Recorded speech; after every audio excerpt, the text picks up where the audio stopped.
You know, there's always a theory that you dress for not the job you have, but the job you want. And there's a very good reason for that, says Gerald Glascock from the Southern Institute of Etiquette. Welcome, my friend, as always. Thank you. So, what's the reason why you want to dress not for the job you have, but the one you want?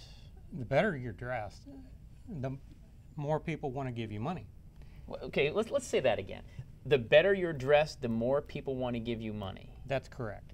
Now look at it this way. If you're shopping and you're dressed like a bum, you know, they're not going to give you the same consideration if you're dressed really nice. And if you're dressed really nice, then they want you to shop in their store or buy their widgets or whatever it is that they have, so they're going to try to give you a better deal. Interesting. All right, very good. Now, you told me just before we went on the air that 85% of success has not a thing to do with your actual skill in whatever vocation you deal with, right? That's correct. So many studies have been done on this, and the thing that you have to look at is your emotional intelligence, your social skills.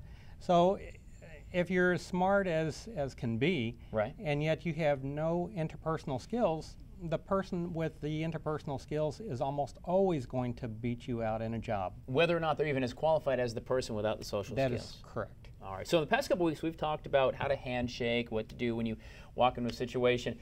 Walk me into a network, because everybody networks. There's a lot of things, a lot of great chamber events and things like that where you network. It's what we do. It's how you create relationships. So I walk into the room. What's the deal? I walk in. I've got my suit all buttoned up fine, and I open the door. Well, the thing is that so many people go in, and the first thing they do is, because they're a little nervous, they immediately head to the bar, or they head to the food court. Right. And you know, you were not invited because they thought you were hungry. You know, so it's like eat before you go. Okay. So that way, so don't go right to the bar.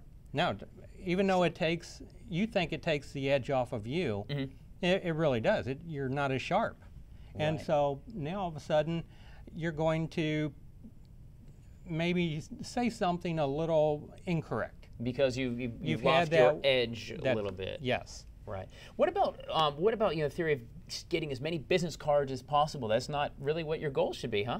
No. If you did that, then you're really not going to develop any kind of relationship or become friends with anyone. It's like, hi, here's my card. Hi, here's my card. How do you select then? You walk in a room and go back to you're looking for that well-dressed gentleman or lady? Is that the key? So I walk in a room and I look and there's 40 people all milling about, and I go, who do I want to go talk to?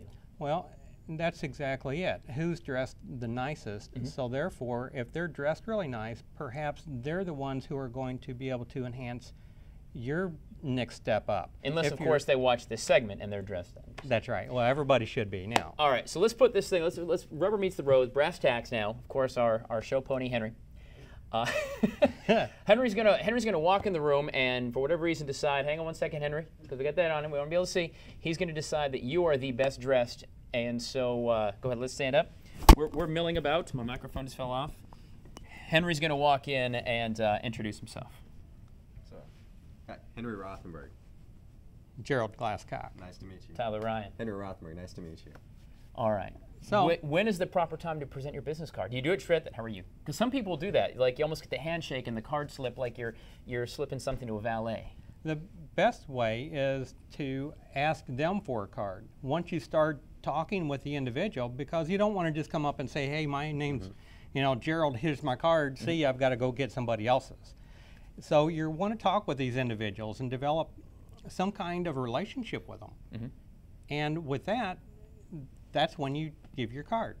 Or you wait and they'll ask you for a card because you're the famous weather person. Do you have a card? Oh, God. I do, as I go for the tie. Oh my gosh, wrong.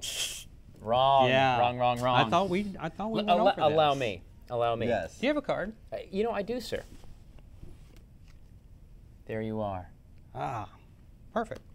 The reason that you give a card that way is because your card that's who you are. This is the only way they have to the only way they have to remember you when you leave. So if you give them a card, you never have to lose eye contact, and eye contact's very important.